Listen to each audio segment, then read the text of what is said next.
Je veux maintenant commencer le message. OK, ce ne sera pas un long message. Et puis, je vous avise tout de suite qu'il y a 10 minutes dans ce message qui va être en vidéo. Alors, je veux vraiment, là, pour commencer, disons, on va faire une séparation entre ce qu'on vient de vivre et ce qu'on va vivre maintenant. Parce que le Seigneur a quelque chose pour vous au travers ma bouche, puis au travers le message qui va vous être apporté maintenant. Puis ma prière, c'est vraiment que vous rentriez dedans, parce que ça va vous bénir et ça va vous aider dans votre foi. Parce qu'au travers tout ce que vous vivez, dans tout ce qu'on vit, la solution, c'est la foi. Okay? Notre foi est constamment approuvée et je vais en profiter pour saluer ceux qui nous écoutent par le biais de l'Internet. Puis merci encore une fois, Église Vie aujourd'hui, d'être là. On est éprouvé dans notre foi. Et toujours, ça va revenir à être la même réponse à donner au travers cette déclaration ici qui est écrite sur l'écran. Dieu, mon seul bien. Pour s'en sortir dans toute épreuve, il faudra choisir Dieu, notre seul bien. Alors, on est appelé naturellement à faire des sacrifices pour suivre Jésus. Et on va toujours avoir des vents de face pour aller et saisir la vie éternelle qui nous est proposée en Jésus-Christ. La voie du Seigneur n'est pas une voie facile. Et à plusieurs reprises dans les textes de l'Évangile, on peut entendre Jésus nous l'annoncer. Par exemple, lorsqu'il va dire « Efforcez-vous d'entrer par la porte étroite et par le chemin périlleux. » Parce qu'il dit « Large est la porte et spacieux, le chemin qui mène à la perdition et beaucoup l'empruntent. Mais étroite est la porte et périlleux le chemin qui mène à la vie éternelle, et peu ne le trouvent. » Alors, encore une fois, dans cette déclaration, on peut comprendre que ce qu'on vit comme chrétien n'est pas anormal, mais au contraire, c'est vraiment la voie du Seigneur. On est appelé donc à être éprouvé dans ce chemin, éprouvé dans notre foi. Dieu permet ici-bas, pour ceux qui ont déclaré que Jésus est leur Seigneur et Sauveur, Dieu permet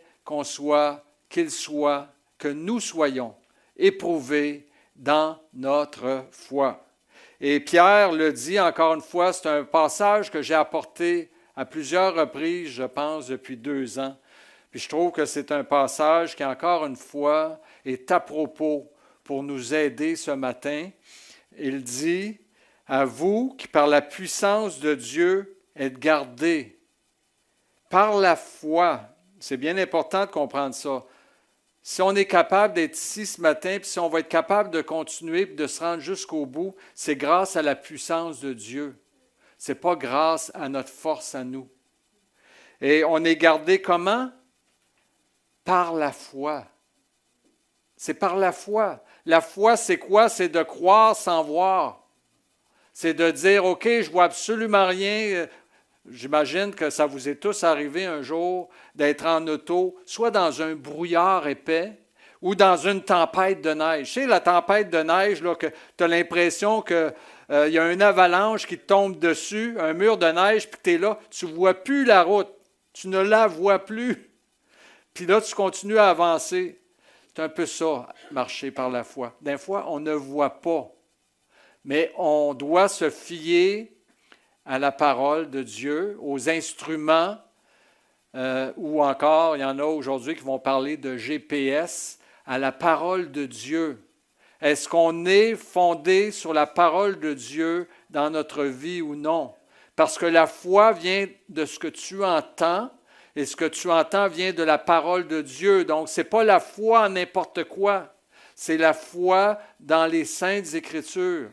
Alors, parfois, on vit des temps troubles et difficiles, et c'est important de continuer à marcher vers Dieu. Et donc, Pierre dit, voyez-vous, gardez par la foi pour le salut prêt à être révélé dans les derniers temps. Alors, on s'en va vers ça bientôt, puis on a tous hâte que Jésus redescende du ciel pour révéler la grandeur de son salut pour ceux qui auront cru avant son retour à ce qu'il est, comme le larron sur la croix a cru exactement comme nous on a cru. Puis imaginez, là, moi je dis, c'est surhumain cette foi qu'il a eue en Christ, parce qu'il est en train de voir un homme tout nu sur une croix comme lui, en train d'être crucifié, puis il s'en va lui dire, « Souviens-toi de moi quand tu vas venir dans ton règne. » Hey, sais-tu croire en la résurrection, ça?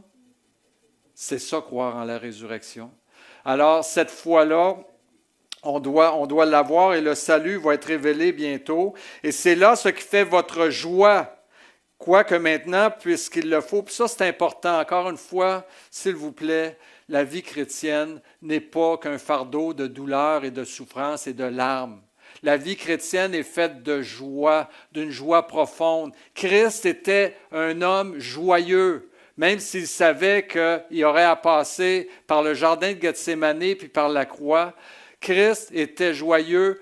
Comment pouvait-il avoir de la joie? En vue de la gloire qui lui était réservée, nous dit les Écritures. Alors nous aussi, ayons cette joie du salut. Nous sommes destinés à la gloire. Nous sommes des co-héritiers, des co-héritières de Christ. Donc, cette joie-là, elle est fondée sur cette espérance. Quoique maintenant, Pierre dit, puisqu'il le faut, vous soyez attristés pour un peu de temps par diverses épreuves. Le pèlerinage de la vie chrétienne, c'est peu de temps. Nous sommes un souffle qui paraît pour peu de temps. Alors, c'est normal d'être éprouvé ainsi.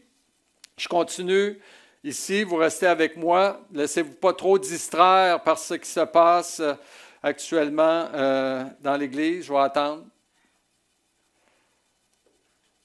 Oui, je l'aurais dit, Roger. Je l'aurais dit. Merci. Alors, continuons ensemble, s'il vous plaît, dans le texte.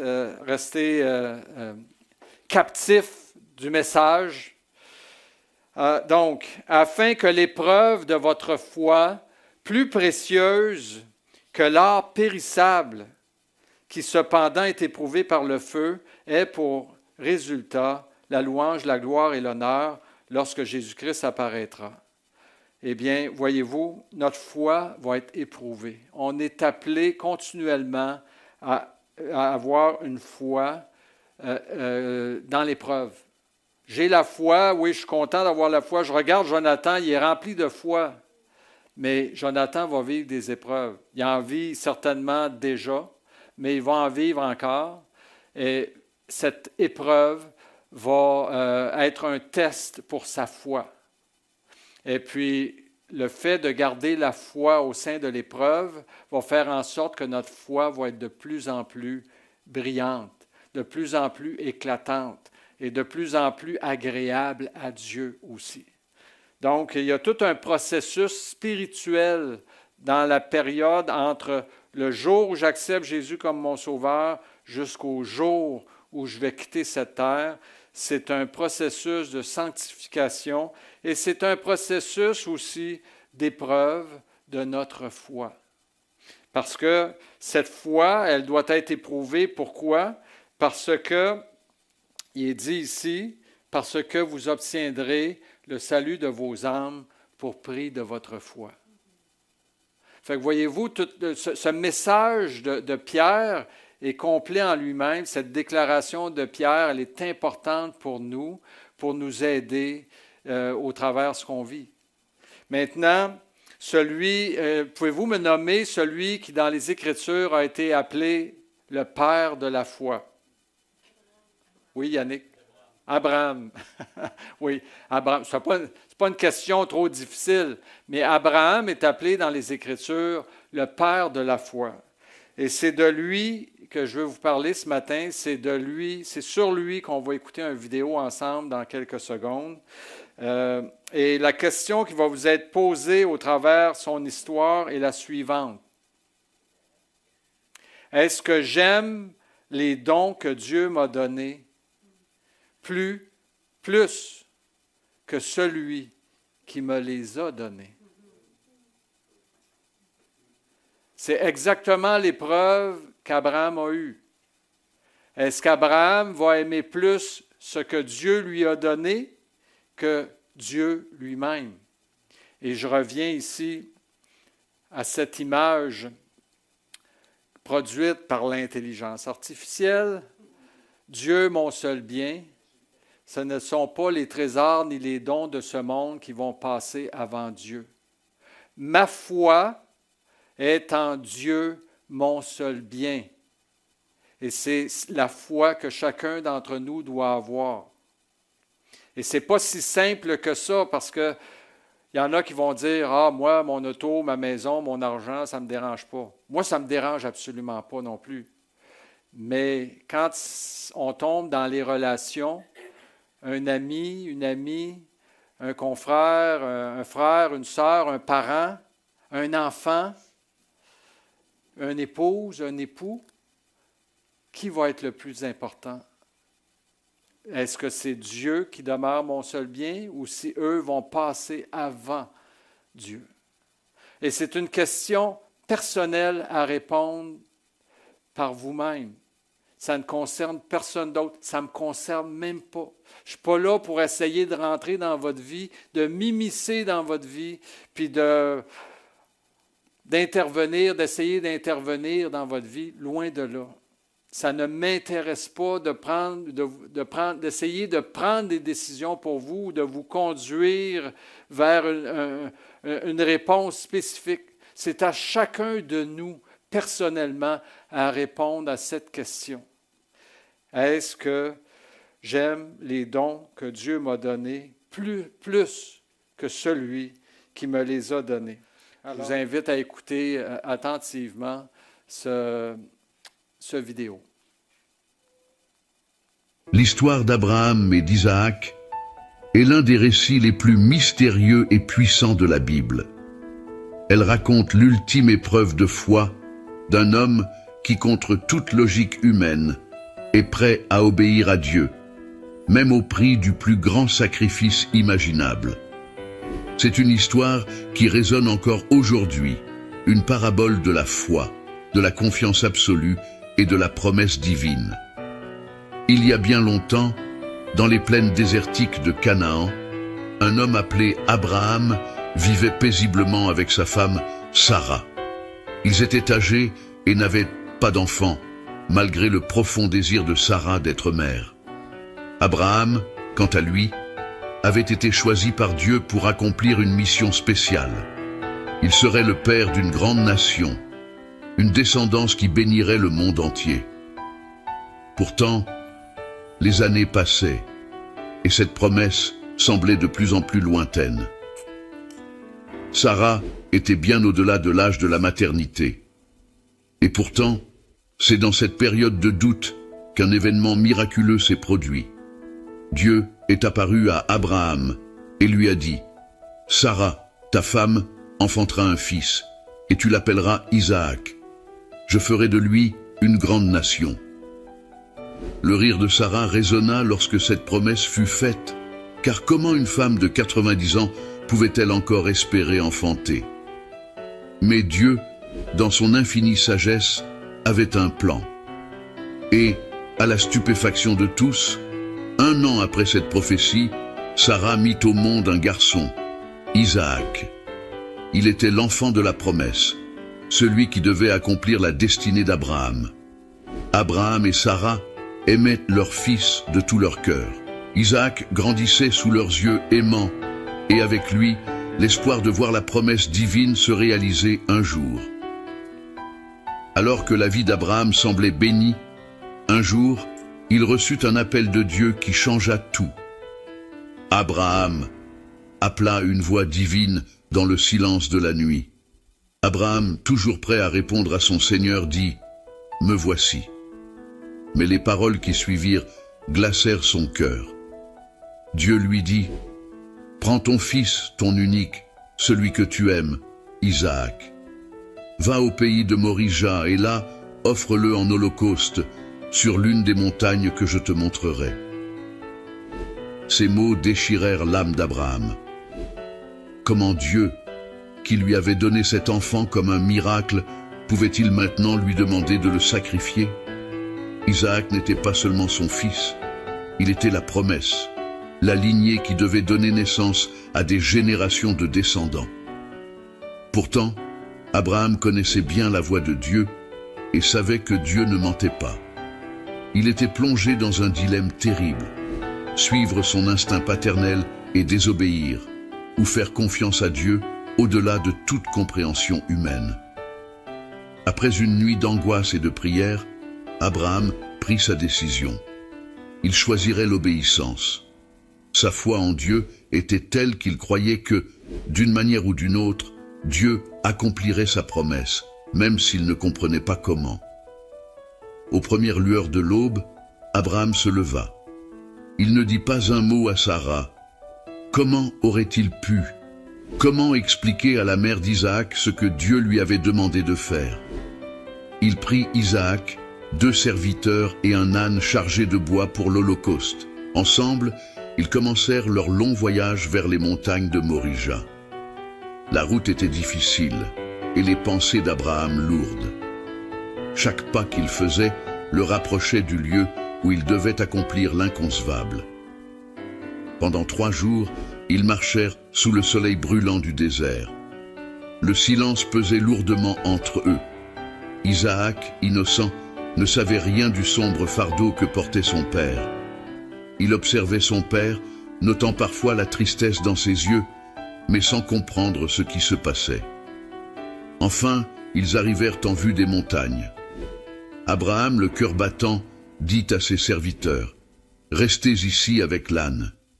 Moi et l'enfant, nous irons là-bas pour adorer, puis nous reviendrons vers vous. » Ces mots, « nous reviendrons », étaient remplis d'une foi incroyable, une foi en un Dieu qui peut même ressusciter les morts.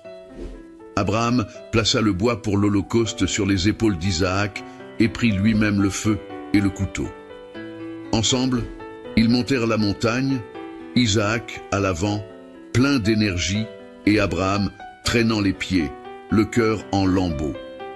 Isaac, curieux, finit par poser la question qui tourmentait son père. « Père, voici le feu et le bois, mais où est l'agneau pour l'Holocauste » Abraham, d'une voix tremblante mais pleine d'espoir, répondit « Dieu pourvoira lui-même à l'agneau pour l'Holocauste, mon fils. » Arrivé au sommet, Abraham érigea un autel en pierre. Lentement, méthodiquement, il arrangea le bois dessus. Puis, il se tourna vers Isaac. C'était le moment qu'il redoutait le plus. Les yeux d'Isaac se posèrent sur lui, innocent et confiant. Abraham ne pouvait presque pas soutenir ce regard. Avec une main tremblante, Abraham expliqua à Isaac ce que Dieu lui avait demandé. À sa grande surprise, Isaac ne résista pas. Il connaissait la foi de son père et la partageait. En silence, Isaac se laissa lier et fut posé sur l'autel. Le cœur d'Abraham battait à tout rompre alors qu'il levait le couteau. Chaque fibre de son être hurlait contre cet acte, mais il continuait à croire que Dieu avait un plan. L'air autour d'eux semblait s'épaissir tandis qu'il approchait de l'ultime moment.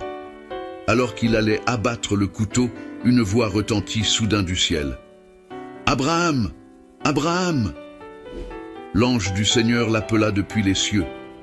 Abraham arrêta son geste, le souffle coupé.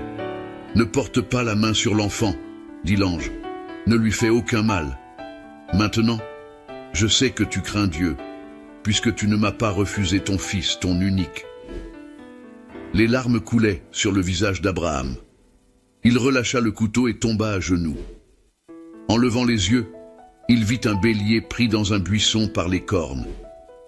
Dieu avait pourvu un sacrifice, comme Abraham l'avait dit à Isaac. Avec une gratitude indescriptible, Abraham détacha Isaac et offrit le bélier en sacrifice à la place de son fils. Alors qu'Abraham et Isaac redescendèrent de la montagne, le cœur d'Abraham était rempli d'une paix nouvelle. Dieu avait testé sa foi au-delà de toute mesure, et il avait prouvé que rien ne lui était plus précieux que son obéissance à Dieu. Dieu renouvela sa promesse à Abraham. « Parce que tu m'as obéi et n'as pas refusé ton fils, je te bénirai abondamment. Je rendrai ta descendance aussi nombreuse que les étoiles dans le ciel et que le sable sur le rivage de la mer. Par ta descendance, toutes les nations de la terre seront bénies. » Cette épreuve n'était pas seulement une leçon pour Abraham, mais aussi une prophétie pour l'avenir. De la lignée d'Isaac viendrait un autre sacrifice, un sacrifice parfait, offert pour le salut du monde entier. Mais cette fois, Dieu ne retiendrait pas la main, et ce serait son propre Fils qui serait offert en holocauste pour le pardon des péchés. L'histoire d'Abraham et d'Isaac est donc bien plus qu'un simple récit de foi. Elle est l'expression ultime de la confiance en Dieu, même dans les moments les plus sombres. C'est aussi une histoire d'amour et de promesse, une promesse qui, à travers les âges, continue de résonner dans les cœurs de tous ceux qui croient. L'histoire d'Abraham et d'Isaac ne s'arrête pas sur cette montagne de Morija. Ce moment crucial n'était que le prélude à une série d'événements grandioses qui allaient façonner non seulement la vie de la descendance d'Abraham, mais aussi celle de l'humanité tout entière.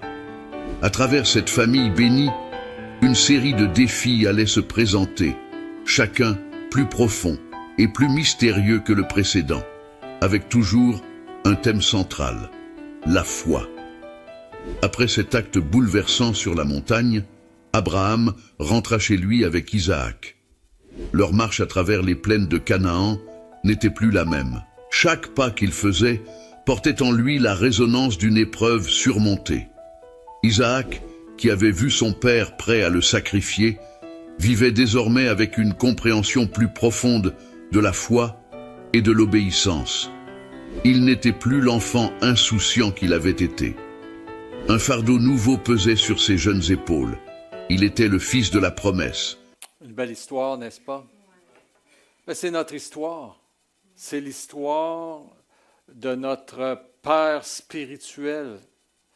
Et dans ce sens, c'est réconfortant pour chacun d'entre nous, parce que ça, c'est la vérité. Mais on peut voir au travers l'histoire d'Abraham une réalité pour chacun d'entre nous, celle qu'on a lue juste avant dans l'Épître de Pierre. Notre foi va être éprouvée. Notre foi doit être manifestée. Et notre foi doit résulter en des actes d'obéissance à Dieu, des actes d'obéissance à sa parole. Et ça, c'est important de le comprendre, mais on ne peut remporter ce test, cette épreuve, qu'en faisant de Dieu notre bien principal, notre bien le plus important. Notre seul bien, c'est Dieu. Puis, naturellement, Dieu nous donne bien plus que lui-même. Il nous donne toutes choses avec lui. Mais en tout temps, quand vient l'épreuve de la foi, ça doit être notre Dieu d'abord. Ça doit être sa parole d'abord. Ça doit être l'obéissance de Dieu d'abord et avant tout. Je pense que c'est un message simple à comprendre, mais un message nécessaire, utile, important pour chacun d'entre nous. Pour son obéissance à la parole de Dieu, Abraham a été béni d'une façon incroyable. On ne peut pas saisir la grandeur de la bénédiction reçue parce que Abraham a eu la foi. Et pour vous aussi, quand vous serez mis dans l'épreuve et que vous aurez à choisir entre obéir à Dieu et plutôt préserver et sauver, essayer de sauver vos biens ou même des relations, souvenez-vous que lorsqu'on choisit Dieu d'abord, la bénédiction qui suit par la suite, elle est au-delà de toute mesure. Et puis, c'est vrai, ça a été vrai pour Abraham, c'est vrai pour nous aussi. Peut-être à un niveau un peu différent parce qu'Abraham a reçu une promesse de la venue du Messie au travers sa descendance. Maintenant, Jésus est déjà venu.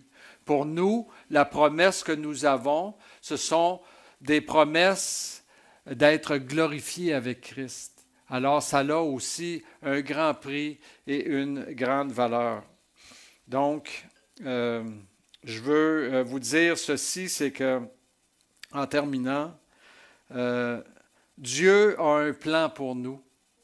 Et puis, Dieu va toujours pourvoir à la réalisation de son plan pour chacun d'entre nous si nous lui faisons confiance. Vous vous souvenez de cette parole que Abraham a dit à son enfant Isaac? Dieu pourvoira à un sacrifice. Et Dieu va toujours pourvoir pour ceux qui misent sur Dieu, pour ceux qui mettent leur foi en Dieu.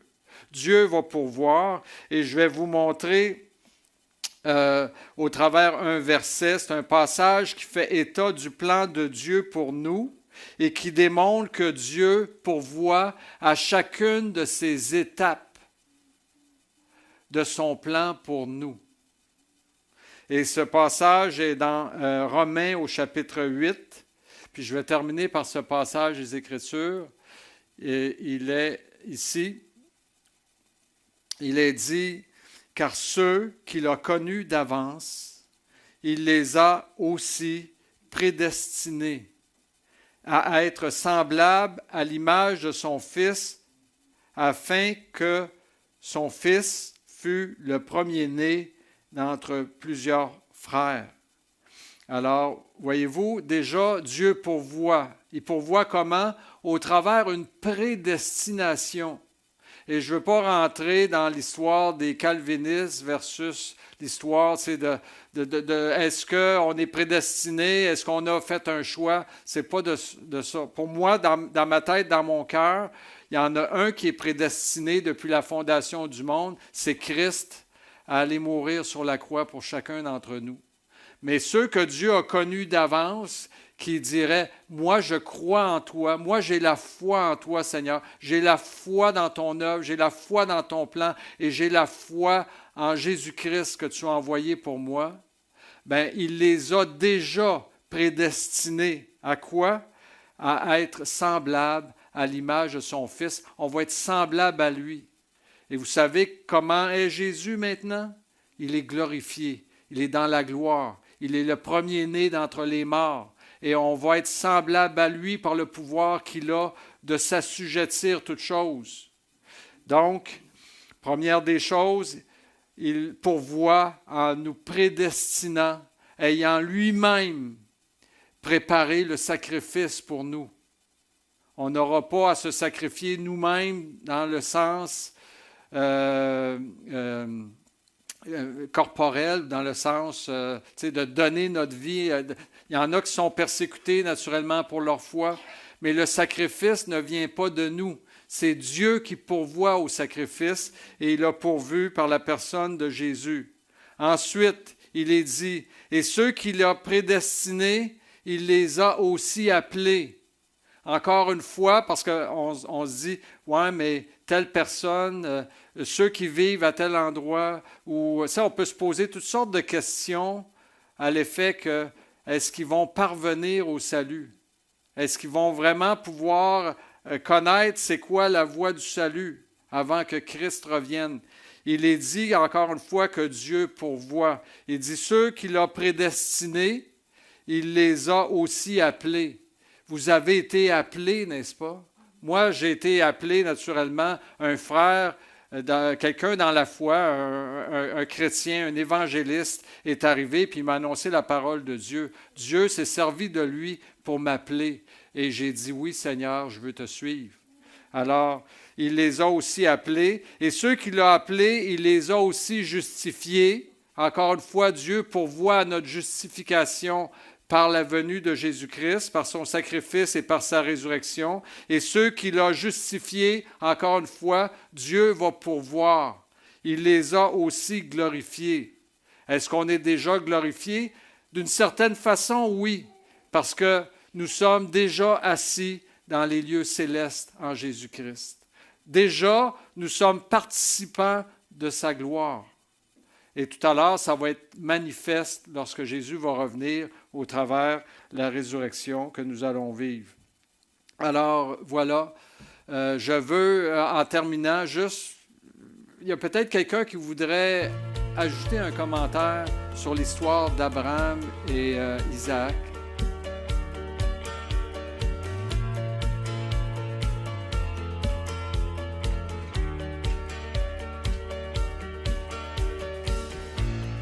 Béni soit ton nom, là où tu donnes l'abondance et déverses ta bienveillance.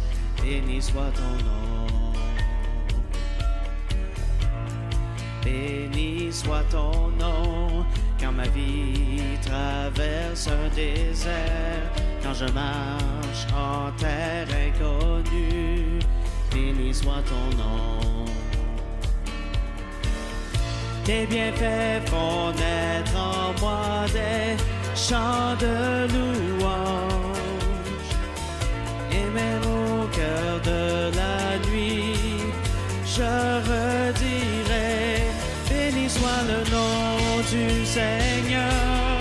Béni soit ton nom, Jésus. Béni soit le nom du Seigneur.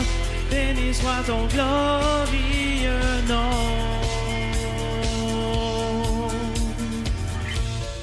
Béni soit ton nom, quand sur moi brille le soleil, quand la vie semble me sourire. Béni soit ton nom. Béni soit ton nom, sur la route semée de souffrance, s'il m'en coûte d'offrir ma louange. Béni soit ton nom. Tes bienfaits font naître en moi des chants de louange. Et même au cœur de la nuit, je redirai, béni soit le nom du Seigneur. Béni soit ton nom, Jésus. Béni soit le nom du Seigneur. Béni soit ton glorieux nom. Béni soit le nom du Seigneur. Béni soit ton nom, Jésus. Béni soit le nom du Seigneur. Béni soit ton glorieux nom. Tu donnes et tu reprends. Tu donnes et tu reprends. Mon cœur choisit de dire, oh béni soit ton nom. Tu donnes et tu reprends. Tu donnes et tu reprends.